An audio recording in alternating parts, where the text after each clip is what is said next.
नमस्कार सभी को। आज हम बात करने वाले हैं मूलाधार से नीचे के समस्त ऊर्जा चक्रों की। तो शुरुआत हम करते हैं कुंडलिनी चक्र की। प्रत्येक व्यक्ति की चेतना इसी चक्र पर स्थापित होती है। प्रत्येक व्यक्ति का यह चक्र जन्म से ही जागृत रहता है। इसकी चेतना व्यक्ति में पहले से ही जागृत रहती है। इस चक्र को काम चक्र कहा जाता है। अतः व्यक्ति को जन्म से ही काम का ज्ञान होता है। उसे भले इसके बारे में बताया जाए या ना बताया जाए, उसको यह ज्ञान स्वतः ही प्राप्त हो जाता है।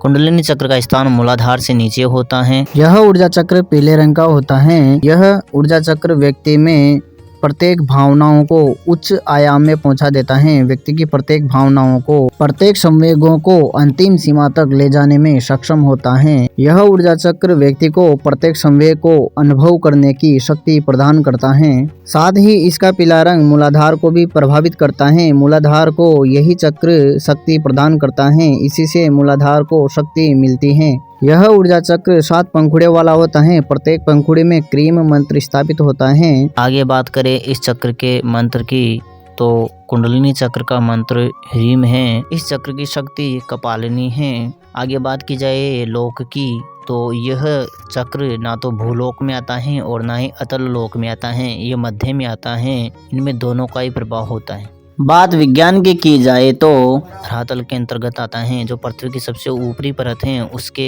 नीचे की परत पर इसका अधिपत्य होता है। इस चक्र के जागरण के बाद व्यक्ति को काम ज्ञान की सिद्धि प्राप्त होती है और यह चक्र हमेशा व्यक्ति का पहले से ही जागृत होता है।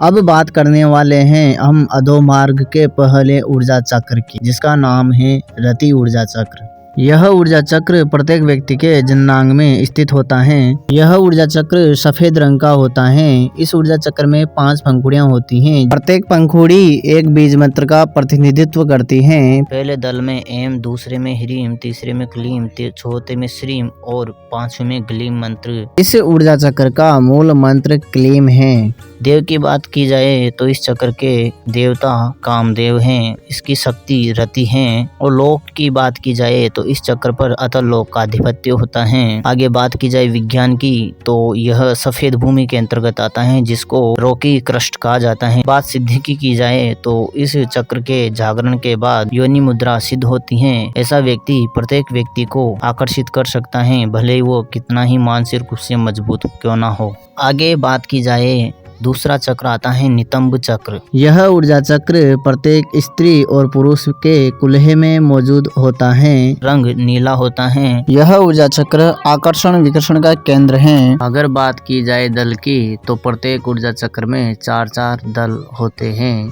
यह ऊर्जा चक्र 2 भागों में विभक्त होता है, जोड़े में मौजूद होता है। ठीक ऐसे ही आगे आने वाले सभी ऊर्जा चक्र जोड़े में ही मौजूद होंगे। आगे बात की जाए इस चक्र की शक्ति की, तो इसमें व्यक्ति को माया और रति रूप की शक्ति प्राप्त होती है। यह ऊर्जा चक्र वितल लोक का प्रतिनिधित्व करता है। बात विज्ञान के आधार पर की जाए तो काली भूमि इसका अधिपत्य करती है, जो पृथ्वी की दूसरी परत है। वैज्ञानिक भाषा में यह काली भूमि के अंतर्गत आता है। बात सिद्धि की जाए तो इस चक्र के जागरण के बाद व्यक्ति को भोग की सिद्धि और गरिमा की सिद्धि प्राप्त होती है। इस चक्र के जागृत होने के बाद व्यक्ति के लिए भोग और त्याग का मार्ग प्रशस्त होता है।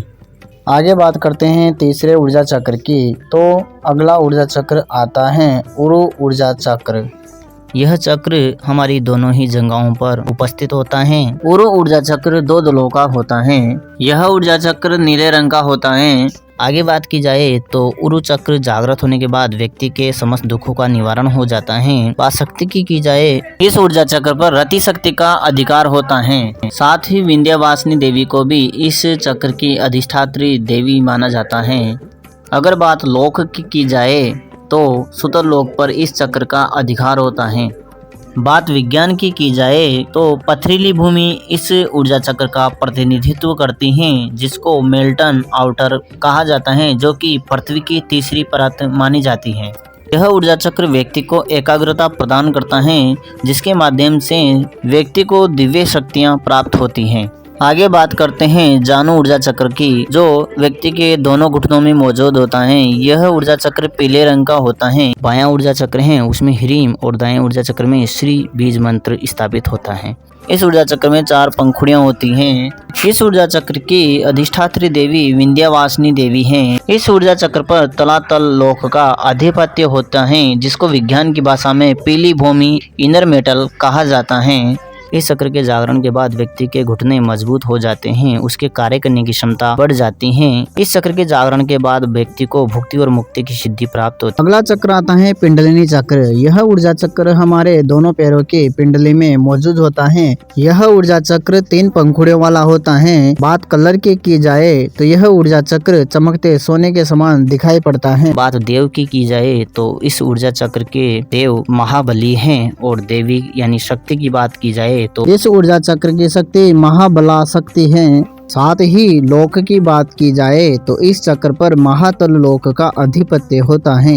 वैज्ञानिक भाषा में समझा जाए तो कंकरीली भूमि इसके अंतर्गत आती है। इस चक्र के जागरण के बाद व्यक्ति को काम की सिद्धि प्राप्त होती है, उसके वीर्य में वृद्धि हो जाती है। साथ ही ऐसा व्यक्ति किसी भी व्यक्ति स्थान आदि का नाम तक बता सकता है। ये थोड़ी अलग सिद्धियां हैं, तामसिक सिद्धियां हैं, और एक प्रकार से कहा जाए तो ये अधोमार्ग की चीजें हैं। जितने भी नाम बताने वाली सिद्धियां होती हैं वो सभी अधोमार्ग वाली होती हैं। चलो आगे बात करते हैं छठे ऊर्जा चक्र की। छठा ऊर्जा चक्र होता है गुल्प ऊर्जा चक्र।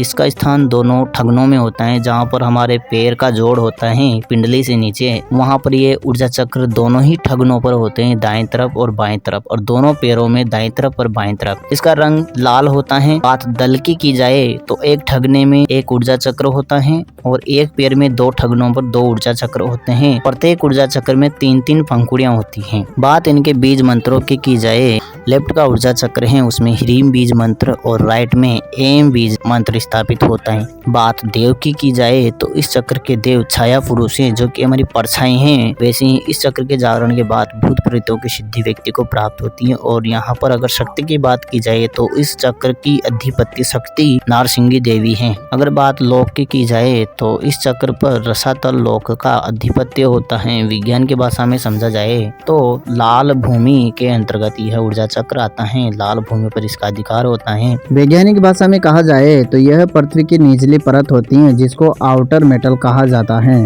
बात अगर सिद्धि की जाए तो इस चक्र के जागरण के बाद व्यक्ति को भूत प्रेत यक्ष आदि की सिद्धि प्राप्त होती है। यह उससे प्रसन्नचित्त हो जाते हैं। आगे बात करते हैं अंतिम और आखिरी ऊर्जा चक्र, पद ऊर्जा चक्र, चरण ऊर्जा चक्र, पाताल चक्र के बारे में। यह चक्र दोनों ही तलवों में मौजूद होते हैं।